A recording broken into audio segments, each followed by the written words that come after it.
one of the most famous street artists in the world, and his works attract tons of public attention. Let's try to find out who the man behind Dismaland and instantly recognizable graffiti worldwide really is. Despite the fact that his works have made headlines countless times, Banksy remains an anonymous street artist, political activist, and film director based in England. Most people believe his real name is Robin Gunningham, a man born on July 28, 1973 in Yate, not far from Bristol, UK. Gunningham is the son of a photocopy engineer, and that may have inspired his unique street art style. If he is the real Banksy, at least. Banksy used the name Robin while checking into a hotel in New York, which is just one piece of evidence to support this identity theory. There are also rumors that Banksy is actually the frontman of the English band Massive Attack, and his real name is Robert Del Naja, also known as 3D. Another theory is that he's Jamie Hewlett, a comic book writer and designer from England. In the early 90s, Banksy belonged to the Dry Beads crew of Bristol and worked mostly freehand. He said that a major inspiration for him was graffiti artist 3D, who of course later founded the group Massive Attack. By 2000, he switched to stencils and has stuck to this technique ever since. Probably the most famous early work of Banksy's was the Mild Mild West, which he created in 1999. But it was actually vandalized by an anti-graffiti organization called Appropriate Media when they threw red paint on it in 2009. The mural was repaired immediately and remains an important part of Bristol culture and history. After spending 10 years in Bristol, Banksy moved to London around the year 2000. In 2003, the already famous street artist agreed to an interview with Simon Hattenstone from The Guardian. According to the journalist, Banksy looked like a 28-year-old in scruffy jeans, a t-shirt, a silver tooth, a chain, and an earring. Hattenstone couldn't help but think this guy just looked like some rapper or singer. Of course, he didn't take any pictures or video for the interview.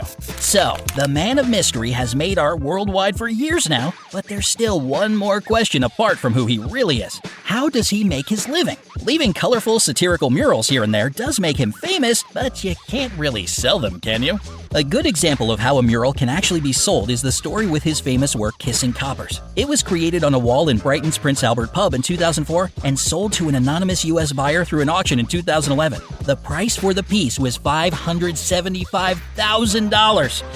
You'd think that's not bad for a street artist, but here comes the surprising part. The money didn't go to Banksy, but to the pub owner whose wall had, technically, been vandalized. But he didn't get rid of it to sell it, but rather to save it. You see, there had been quite a few attempts to vandalize the painting, so the owner decided that taking it off and shipping it to the US would keep it out of harm's way.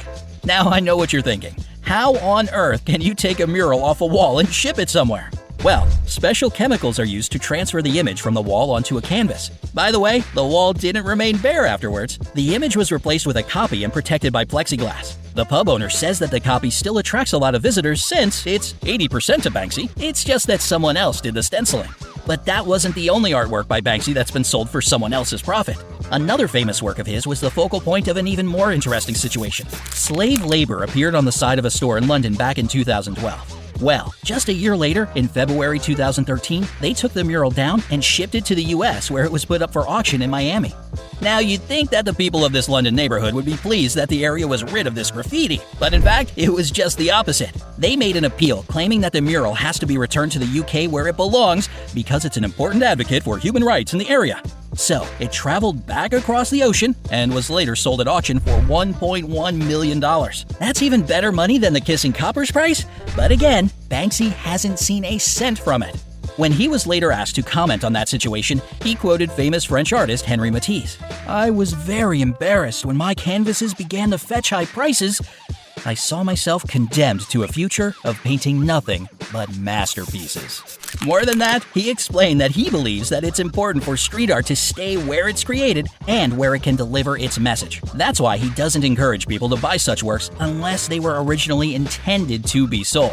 One of Banksy's biggest messages that he sends through his art is a criticism of commercialism. His most famous 2018 piece de resistance is a huge example of that. The auction at Sotheby's in London was coming to an end, and the final item was Banksy's famous Girl with Balloon painting. The hammer came down at $1.4 million, which was equal to the previous auction record for Banksy. And then, absolutely unexpectedly, and right in front of the eyes of shocked auctioneers and buyers, the canvas went through a shredder that was hidden in the frame.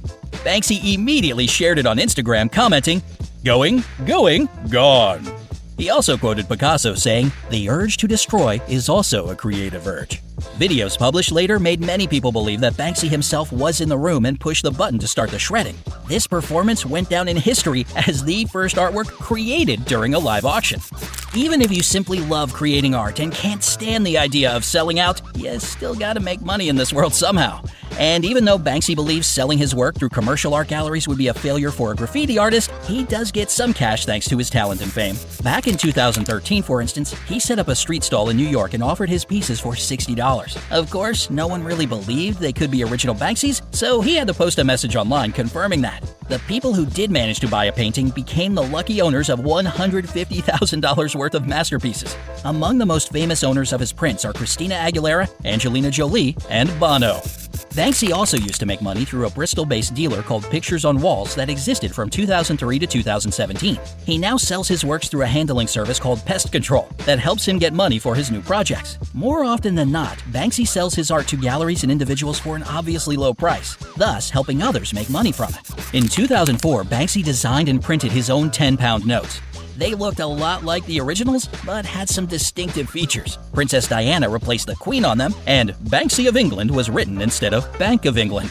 They were easily available online, and bids started at $250. Banksy is also the author of a super successful book, Wall and Peace, that came out in 2005 and remained a bestseller among art books for several years. He was also the director of Exit Through the Gift Shop, a documentary that got an Academy Award nomination in 2011 and gathered over $5 million at the box office. Even though Banksy isn't a fan of award ceremonies, he did make an exception for the Oscars, but managed to remain a mystery even there, given that he didn't win, so he didn't have to get up on stage. This episode later inspired another piece that was a little girl holding an Oscar and pouting.